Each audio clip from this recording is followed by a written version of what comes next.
Hello students, स्वागत है आपका जागृति क्लासेस लर्निंग ऐप पर।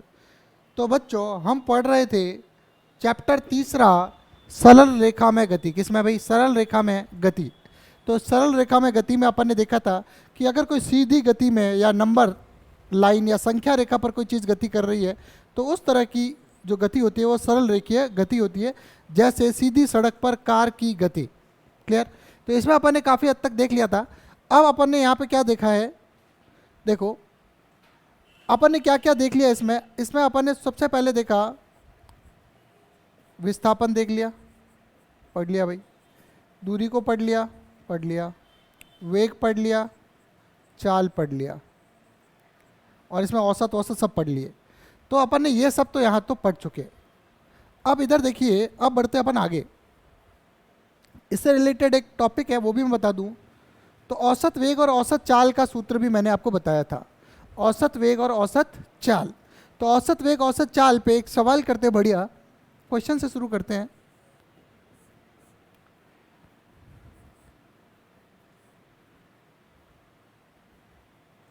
यह डायग्राम से बता देता हूं। एक व्यक्ति अपने घर से मार्केट जाता है, मान लो 60 किलोमीटर प्रति घंटा से। क्लियर? और मार्केट बंद होने के कारण एक व्यक्ति अपने घर से मार्केट जाता है, 60 किलोमीटर प्रति घंटा की स्पीड से अपनी गाड़ी लेके जाता है, और मार्केट बंद होने के कारण वह वापस आ जाता है 40 किलोमीटर प्रति घंटा की रफ्तार से। किससे? 60 से जाता है और 40 से वापस आता है। तो सवाल क्या है? क्वेश्चन पहला पार्ट कि कार की औसत या कार का औसत वेग व औसत चाल ज्ञात करो। औसत वेग व औसत चाल ज्ञात करना है भाई, ये सवाल है। क्लियर? क्लियर? ये सवाल है। अब एक सवाल और है, वो मैं यहाँ करा देता हूँ। एक व्यक्ति अपने ABCD है, अपने कुल दूरी कितनी है? D मान लो। कुल दूरी का 1/3 हिस्सा, 1/3 मतलब D/3, 1/3 V1 वेग से, अगला 1/3 V2 वेग से, और अगला 1/3 V3 वेग से कवर करता है। ऐसा सवाल है। क्लियर? तो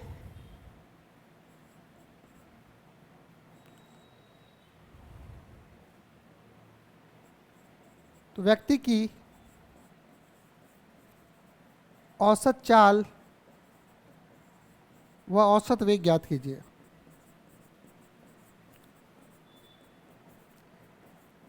इस तरह का सवाल है।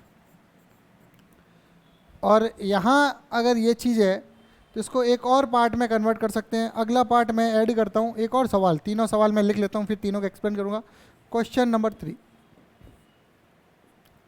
एक व्यक्ति अपनी कुल दूरी का आधा भाग, कुल दूरी अगर D है, आधा भाग V1 वेग से और अगला आधा भाग V2 वेग से तय करता है। तो औसत वेग व औसत चाल ज्ञात कीजिए। ये 3 तरह के सवाल मैंने आपको बताया और बड़े ही इंपॉर्टेंट है। इसमें देखो, ध्यान से दिमाग लगाना है पूरा। तो इसमें क्या करेंगे अपन? इसमें क्या करेंगे? पहले लगाएंगे चलो औसत वेग का सूत्र।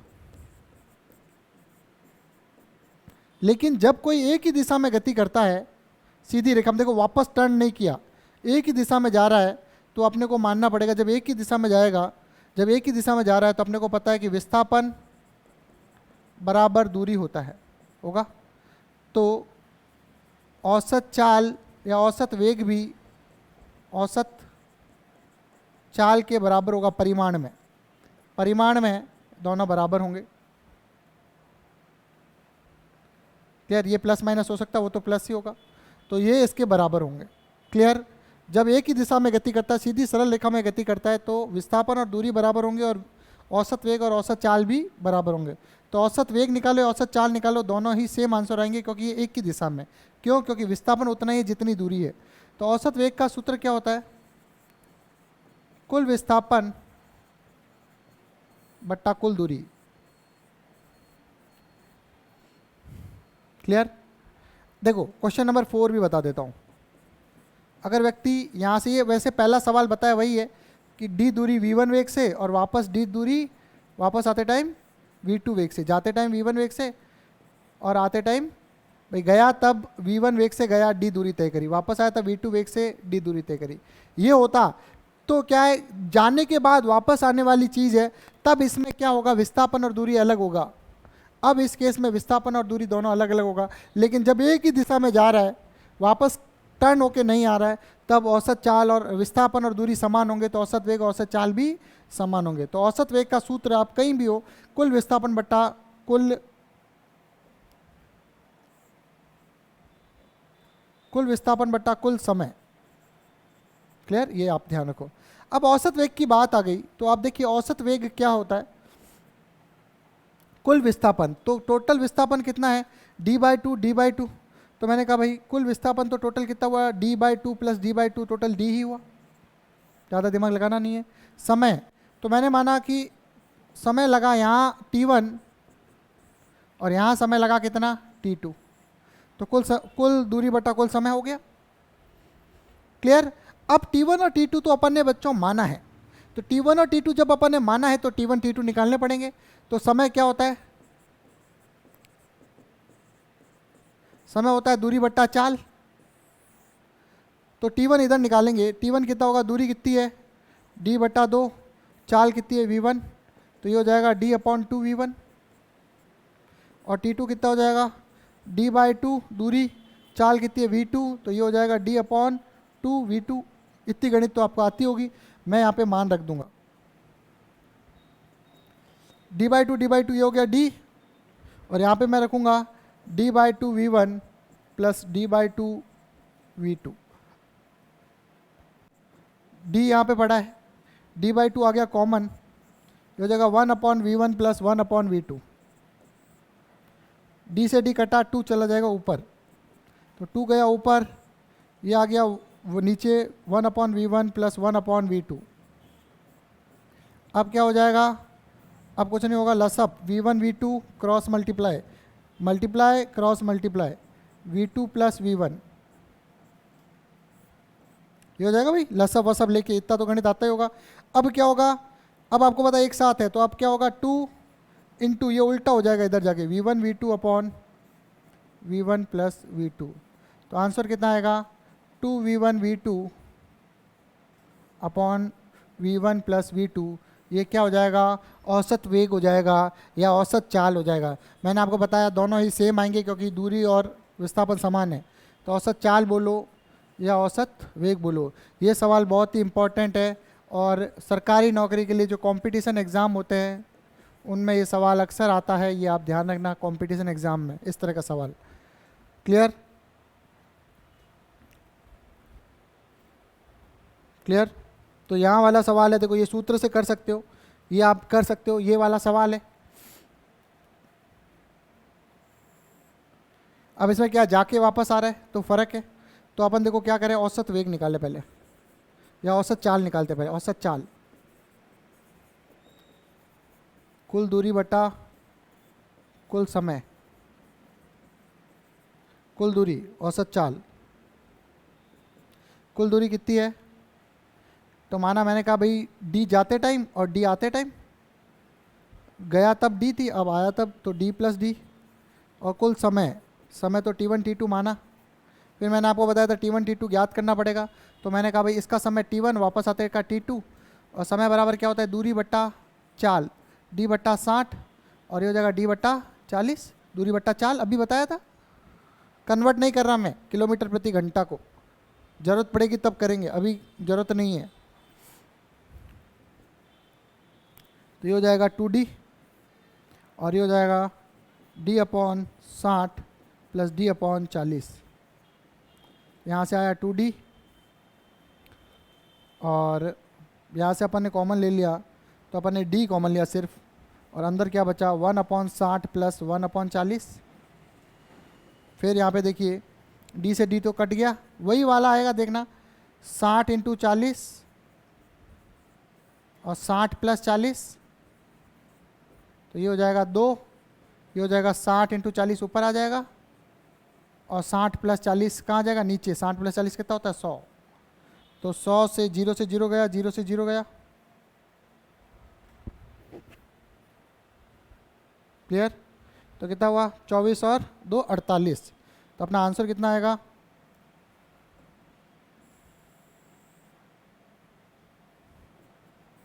48 किलोमीटर प्रति घंटा।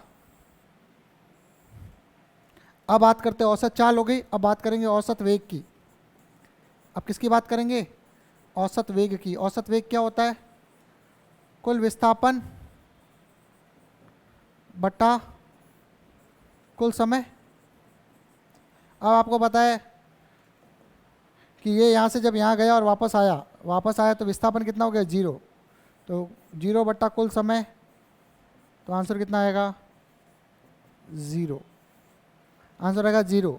विस्थापन ही 0 है तो औसत वेग भी क्या होगा 0। तो इस तरह से ये सवाल हल हो गया। क्लियर? अब इस उस फॉर्मूले में रख के देखो जनरली क्या लगता है इसका औसत। जनरली बच्चे क्या करते हैं 60 + 40 बटा 2, तो आंसर क्या लगता है बच्चों को 50। लेकिन ये बिल्कुल गलत है। क्यों गलत है? अब देखो वो फॉर्मूला लगा है 2v1 v2 / v1 + v2, तो 2 60 40 बट्टा दोनों का योग 60 40 100, देखो यही आया कितना 48। तो आपको दिख रहा होगा कि फॉर्मूले से देखो सीधा ये अभी ज्ञात किया था अगले पेज में, वहाँ से तो सीधा फॉर्मूले से आंसर आ रहा है।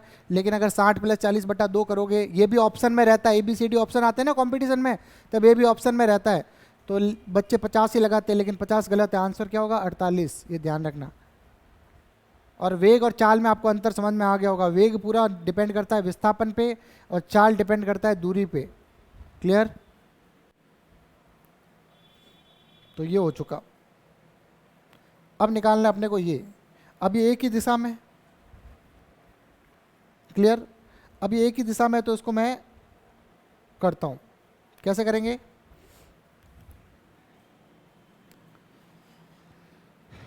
इसको करने के लिए वही फॉर्मूला, दोनों सेम होंगे, औसत चाल औसत वेग सेम होंगे क्योंकि एक ही दिशा में। तो मैं औसत चाल निकाल लेता हूं। कुल दूरी, सीधा फॉर्मूला याद है, कुल दूरी। पहले फॉर्मूला लिखा करो, ये आदत डालो अपनी। कुल दूरी बटा कुल समय। अब कुल दूरी कितनी है d/3 d/3 d, टोटल दूरी तो d है, मैंने d लिख दी। समय कितना लगा पता नहीं, तो मैंने t1 t2 t3 मान लिया। और जिसको भी अपन मानते हैं फिजिक्स में, जिसको भी फिजिक्स में मानते हैं उसको क्या करते हैं, उसको कुछ ना कुछ रखेंगे जो दिया हुआ है उसमें। तो t1 t2 t3 नहीं दिया हुआ था, तो मैंने अब माना है, तो मैं लिखता हूँ यहाँ पे t1, यहाँ लिखता हूँ मैं t2 और यहाँ लिखता हूँ t3। समय बराबर दूरी बट्टा चाल। दूरी है d/3, चाल है v1। दूरी है d/3, चाल है v2। दूरी है d/3, चाल है v3।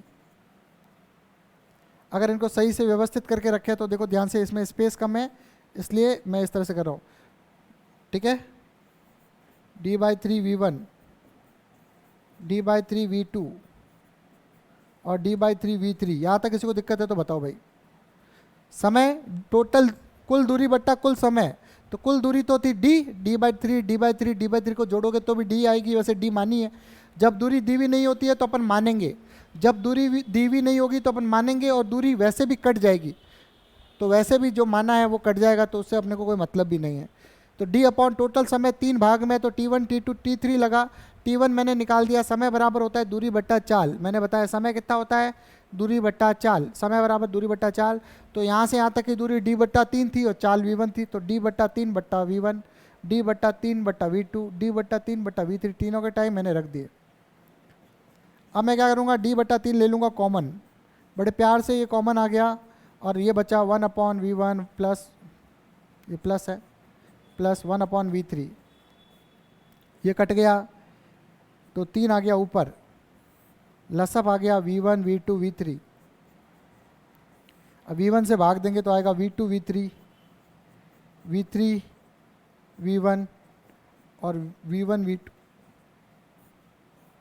और जब ये ऊपर जाएगा तो क्या आएगा 3 v1 v2 v3 बट्टा v1 v2 v2 v3 और v3 v1 और प्लस और ये प्लस, और इस तरह से ये अपना आंसर ये प्राप्त हो जाएगा। क्या औसत वेग या औसत चाल दोनों एक ही होंगे, दोनों एक ही होंगे। यही औसत वेग है और यही औसत चाल आएगा, करके देख लेना। सवाल में जो भी पूछा है औसत वेग भी यही आएगा, क्योंकि विस्थापन भी d है तो ये औसत वेग आ जाएगा। तो यहाँ तक मैंने आपको 3 सवाल बेहतरीन, 1, 2 और 3 सवाल करा दिए। यहाँ तक मेरे हिसाब से आपको कोई दिक्कत नहीं होनी चाहिए।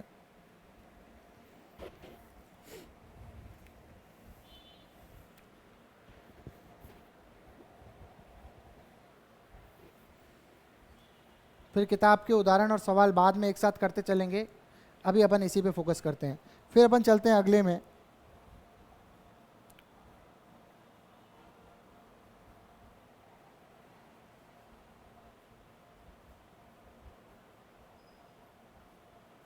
जल्दी से देखिए इसको।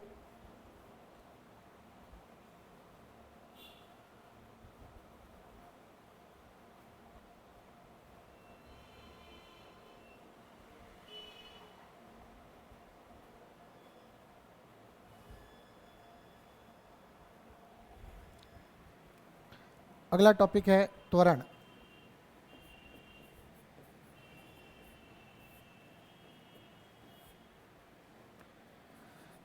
यदि किसी वस्तु का वेग समय के साथ बढ़ता है तो उसे त्वरित गति कहते हैं।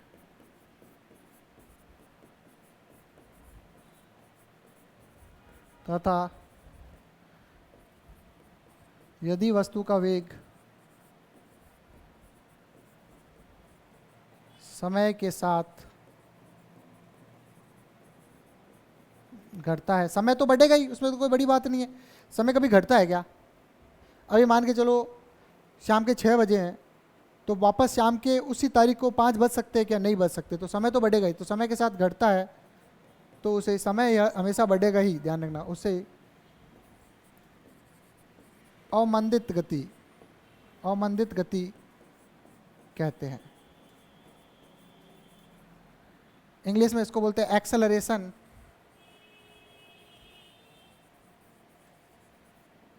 ठीक है, और इसको कहते हैं रिटार्डेशन। अवमंदित गति और त्वरित गति। ठीक है, अब इसका त्वरण के बाद आ गए। त्वरण हो गया। अब इसके क्या है, मात्रक वात्रक के बारे में चर्चा करें। त्वरण के बारे में क्लियर?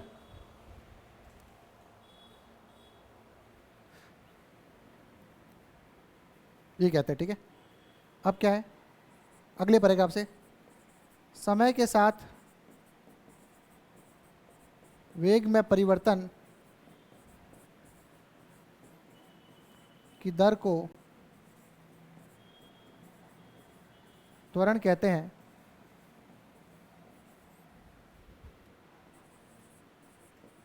इसे ए से प्रदर्शित करते हैं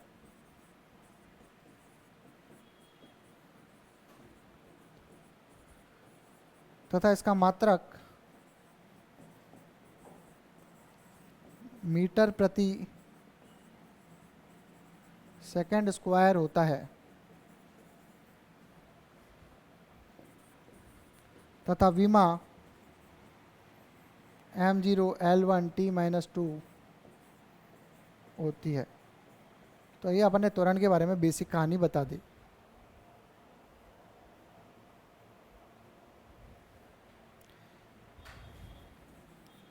यह एक सदिश राशि है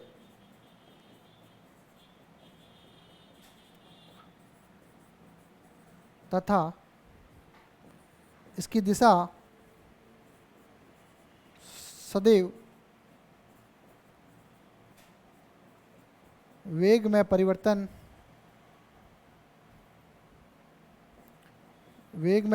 की दिशा में होती है।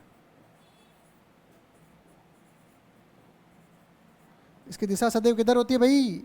वेग में परिवर्तन की दिशा। ध्यान से देखना, वेग की दिशा में त्वरण नहीं होता, क्योंकि त्वरण होता है वेग में परिवर्तन की दर।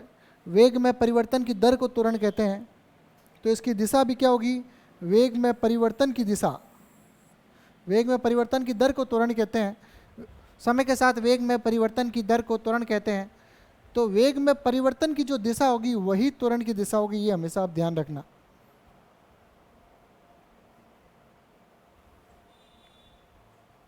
क्लियर भाई? यहां तक देखो जल्दी से।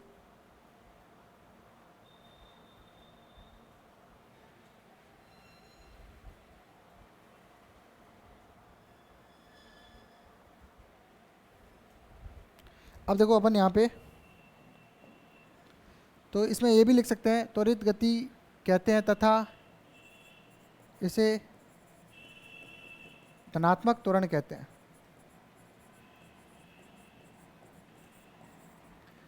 तथा इसे क्या कहेंगे? मंदन को ऋणात्मक त्वरण कहते हैं।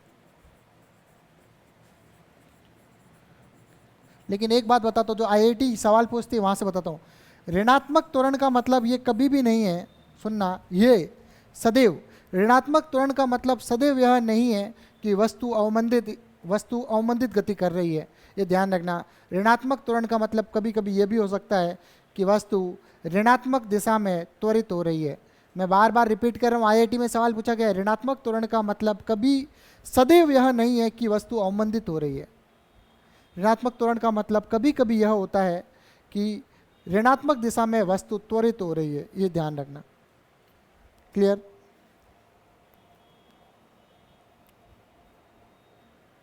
अब यहां पे लिखें, माना कोई वस्तु u वेग से गति करती हुई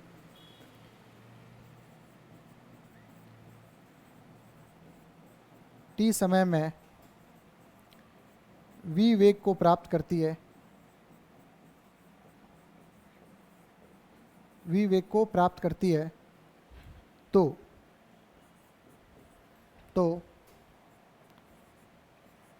त्वरण क्या होगा?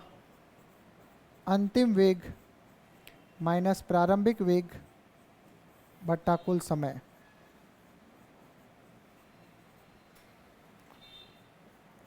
ए बराबर v माइनस यू बट्टा टी, कुल समय। तो v माइनस यू बट्टा टी, ये सूत्र हो गया। त्वरण का सूत्र क्या हो गया?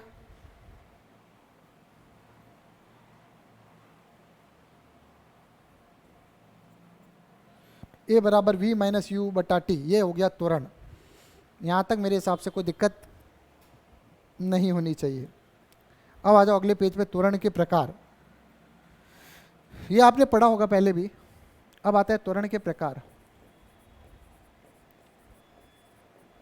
वही प्रकार जैसे वेग के चाल के प्रकार थे। पहला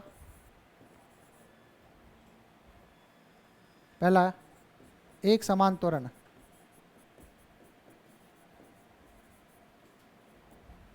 एक समान त्वरण। दूसरा परिवर्ती त्वरण।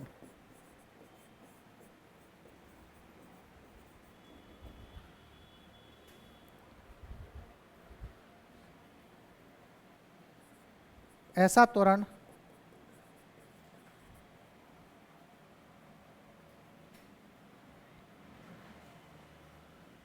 जब वस्तु समान समय अंतराल में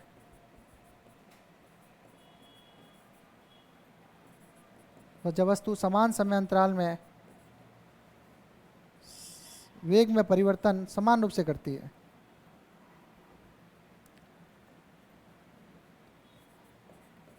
वेग में परिवर्तन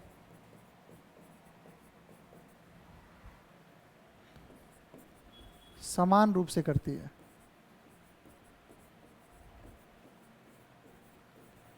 जब वस्तु समान समय अंतराल में वेग में परिवर्तन समान रूप से करती है तो उसे क्या कहते हैं? एक समान त्वरण कहते हैं। क्या कहते हैं उसे? एक समान त्वरण कहते हैं भाई। और जब वस्तु समान समय अंतराल में वेग में परिवर्तन समान रूप से नहीं करती है, मैं इतना ही लिख रहा हूँ, नहीं करती है, पूरा आप लिख देना, पूरा एज इट इज़ लाइन है, समान रूप से नहीं करती है तो उसे क्या कहते हैं? परिवर्ती त्वरण कहते हैं। कोई बड़ी बात नहीं है, ठीक है, ज़्यादा दिमाग नहीं लगाना। अब अगला है औसत त्वरण।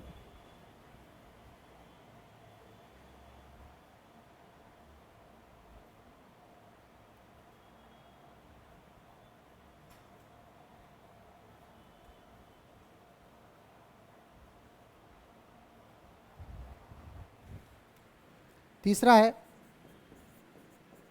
औसत त्वरण। ये काम का है जब वस्तु क्या है? परिवर्ती त्वरण। किससे? औसत कब लेंगे? जब त्वरण में परिवर्तन हो रहा तभी औसत लेंगे, नहीं तो अगर नियत है तो एक समान में तो वही मान आएगा, तो इसमें तो औसत लेने की जरूरत नहीं। औसत कब लेंगे? जब त्वरण कैसा होगा? परिवर्ती। तो जब वस्तु परिवर्ती त्वरण से गतिमान हो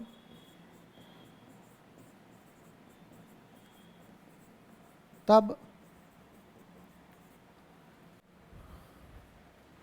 वस्तु के वेग में कुल परिवर्तन तथा समयांतराल, वस्तु के वेग में कुल परिवर्तन डेल्टा वी तथा समयांतराल डेल्टा टी के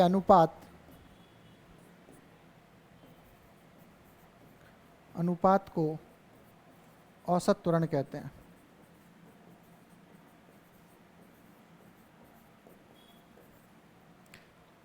ठीक है भाई। तो औसत त्वरण किसको कहते हैं? तो औसत त्वरण बता दिया कि कुल वेग में कुल परिवर्तन तथा समयांतराल के अनुपात को औसत त्वरण कहते हैं।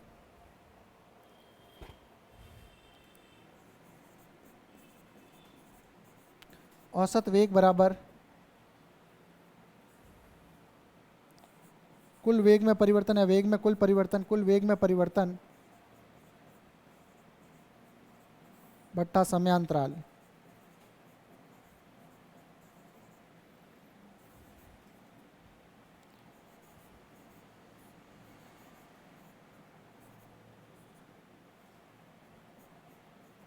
अंतिम वेग माइनस प्रारंभिक वेग, अंतिम समय माइनस प्रारंभिक समय।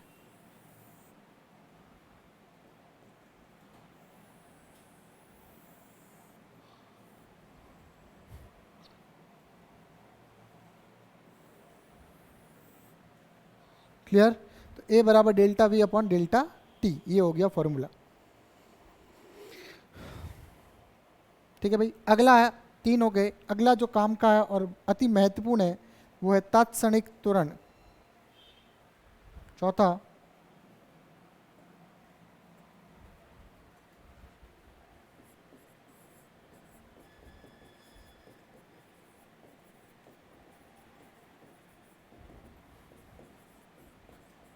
किसी क्षण पर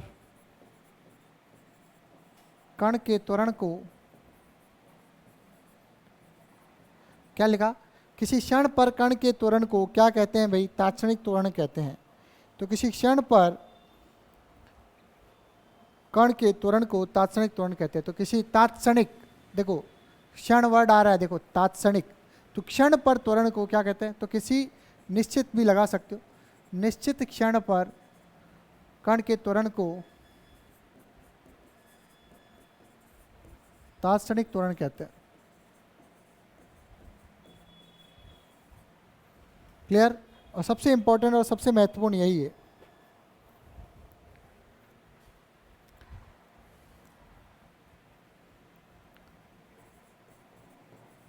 इसके लिए समयांतराल अति अल्प या डेल्टा टी टेंस टू 0 लेते हैं।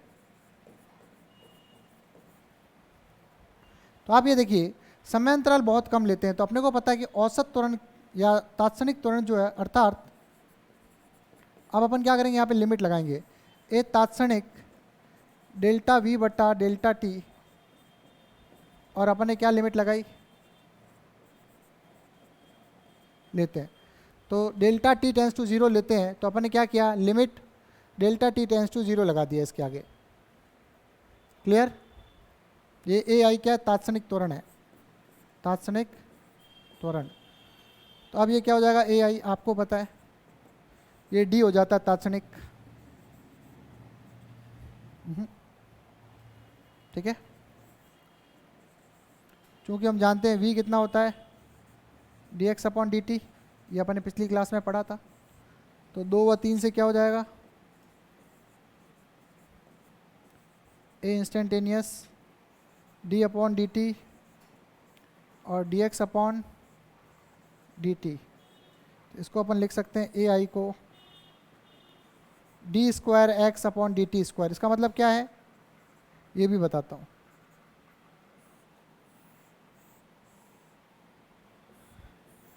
सुनना, अगर v की समीकरण है तो अवकलन एक बार अवकलन करने से त्वरण आ जाएगा, v का एक बार अवकलन करने से त्वरण आ जाएगा, लेकिन x का 2 बार। इसका मतलब क्या है, डी स्क्वायर एक्स बटा डी टी स्क्वायर का मतलब क्या है, देखो डी डी एक्स, तो डी डी 2 बार आएगा डी स्क्वायर, और डी टी का होल स्क्वायर, ये डी टी का होल स्क्वायर। देखो इसका मतलब क्या है, डी 1 डी 2, तो डी स्क्वायर एक्स और डी टी का होल स्क्वायर।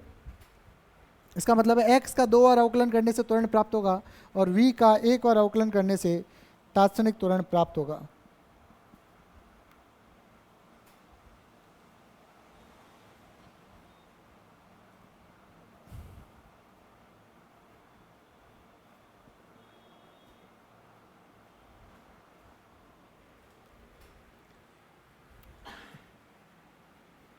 यहां लिख सकते हैं, अर्थात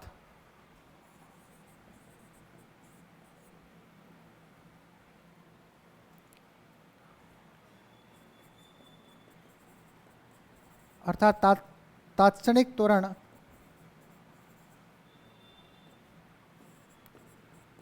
वेग की समीकरण का अवकलन तथा विस्थापन की समीकरण का द्वितीय अवकलन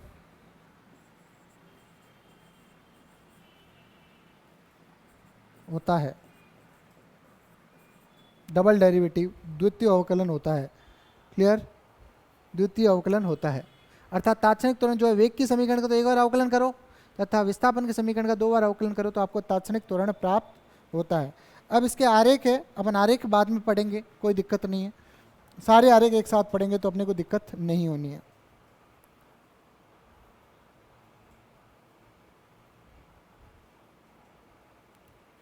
अब इस पर कुछ अपन क्वेश्चन कर लेते हैं तो ज़्यादा ठीक रहेगा, ताकि ये समझ में आ जाए, इतना इतना आपको जितना बताया गया है।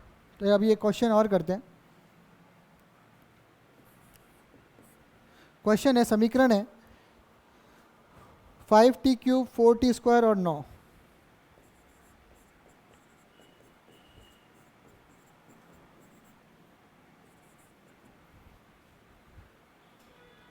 यदि विस्थापन समीकरण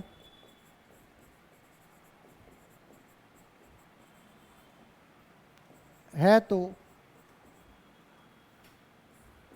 t बराबर 0 व t बराबर 1 सेकंड पर वेग व त्वरण ज्ञात करो। वेग व त्वरण ज्ञात करो, ऐसा कोई सवाल है मान लो।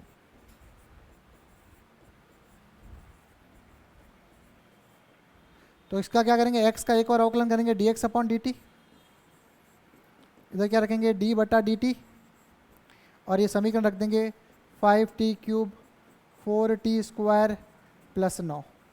एक बार धीरे धीरे बता रहा हूँ, फिर इसको फास्ट करेंगे। तो ये आपको पता है वेग, वेग होता है dx बटा dt बताया हुआ है, तो dx बटा dt और x का ये रख दिया। तो अब इधर देखिए 5 एज इट इज गुणांक में पड़ा रहेगा, t क्यूब का अवकलन होगा 3 आगे, और t की घात 3 थी, अब एक कम होके 2 हो जाएगी, प्लस 4 बाहर पड़ा रहेगा, t स्क्वायर में 2 घात है और 1 घात कम हो जाएगी, तो ऊपर घात क्या रहेगी 1, और 9 एक नेतांक है, नेतांक का अवकलन 0 होता है। तो यहाँ पे आंसर आ जाएगा आपका 15t² प्लस 8t। ये क्या आ जाएगा, वेग। क्लियर। अब मैं क्या करूँगा, सुनेगा, ये समीकरण मेरे काम की है तो मैं इसको थोड़ा सा, ये समीकरण मेरे काम की है, वेग आ गया, चलो कोई दिक्कत नहीं है। अब मैं क्या करूँगा, इसका दोबारा डिफ्रेंशिएशन करूँगा। मैं कहूँगा a बराबर dv बटा dt होता है। क्लियर। तो d बटा dt 15t² plus 8t। Clear. अब मैं क्या करूँगा, 15 तो पड़ा है, t² का कितना हो जाएगा 2t1 प्लस 8, और t का कितना होता है 1। t का अवकलन कितना होता है, 1 होता है, ध्यान रखना t का अवकलन 1 होगा। ये सब याद करवाया, नियतांक का 0, t का 1, और किसी की घात होती है तो घात पहले आगे आती है और ऊपर घात में से 1 कम हो जाता है। तो घात 2 है तो 2 आगे आ जाएगा और घात 1 कम हो जाएगी। तो त्वरण आ जाएगा 15 दूनी 30 t प्लस 8। दोनों की समीकरण आ गई। अब मुझे क्या करना है, मेरे को ये दो मान रखने हैं t के। तो मैं यहाँ रखूँगा t बराबर 0, t बराबर 1। तो वेग v0 कितना होगा, 0 रखो भाई। इसमें 15, 0 का स्क्वायर, 8 इंटू 0, मामला हो गया सारा 0। और v1 15, 1 का स्क्वायर,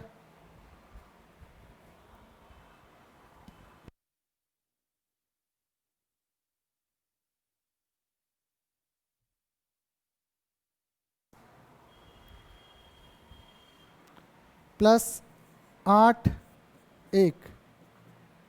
क्लियर। तो ये हो जाएगा 15, 1 का स्क्वायर और 8, और ये हो जाएगा 15 और ये हो जाएगा 23। वेग का मात्रक होता है मीटर प्रति सेकंड, तो आंसर आ गया 23। और इसका पहले का आ जाएगा 0 मीटर प्रति सेकंड। क्लियर। अब आ जाएगा इस पे दो चीज़ें कर रहे हैं, t बराबर 0 और t बराबर 1। तो a 0 पे कितना आएगा, 0 रखो, 30 t0 प्लस 8, तो ये 0 हो जाएगा, बचेगा कितना 8। त्वरण मीटर प्रति सेकंड स्क्वायर मात्रक होता है। और 1 करेंगे तो a1 कितना होगा, 30 1 प्लस 8 इक्वल्स टू हो जाएगा 38 मीटर प्रति सेकंड स्क्वायर। तो ये देखो एक बेहतरीन सवाल, अवकलन का उपयोग करते हुए अपन ने एक सवाल कर लिया भाई। देखिए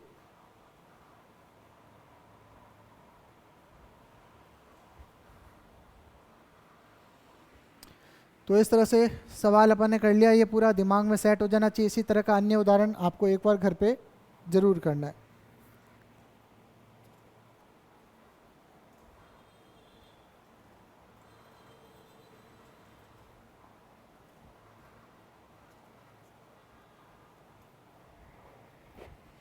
जल्दी से देखिए सवाल को, बहुत ही इंपॉर्टेंट है।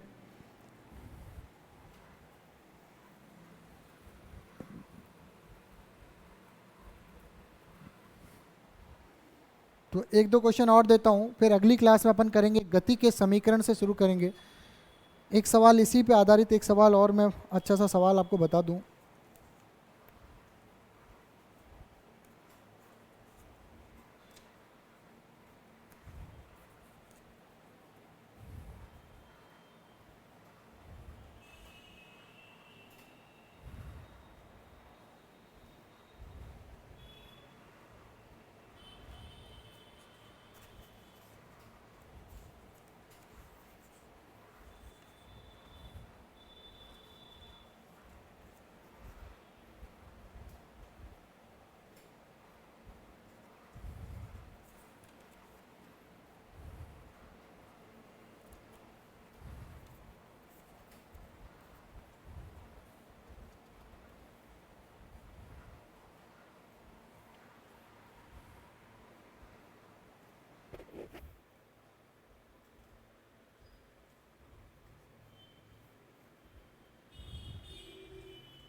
क्वेश्चन है 4t² minus 15t plus 20 minus 15t plus 20 एक समीकरण है। क्लियर? सवाल ये है कि t बराबर 1 सेकेंड पर कण का वेग व त्वरण ज्ञात कीजिए। वेग व त्वरण ज्ञात कीजिए तथा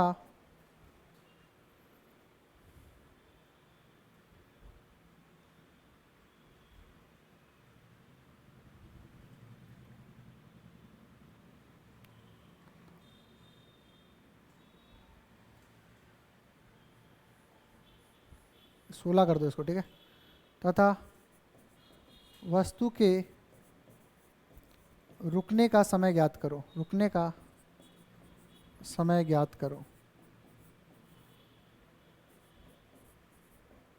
तो देखो ये दो तो आप इस विधि से निकाल सकते हो। वस्तु के रुकने का समय मैं बता देता हूँ आपको। मैंने इसका किया dx/dt वेग,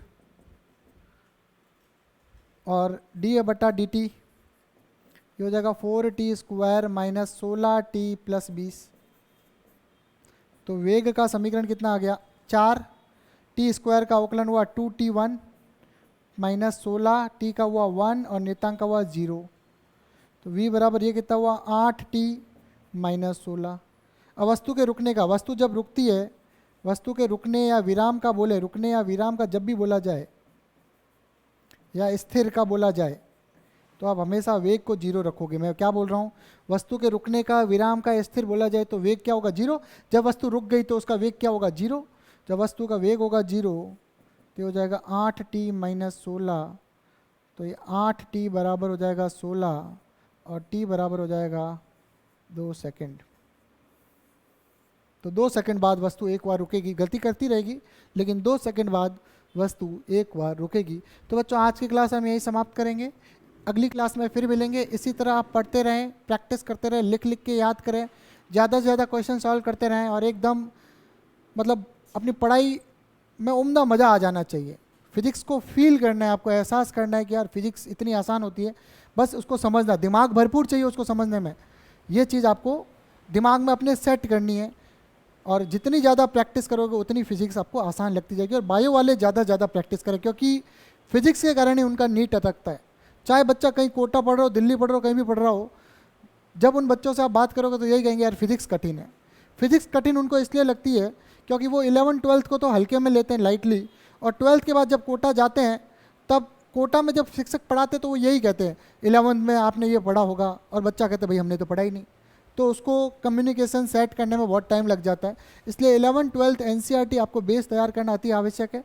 तो आपको फिजिक्स में कहीं कोई दिक्कत नहीं आएगी। इसी के साथ आज की क्लास यहीं समाप्त करते हैं। धन्यवाद।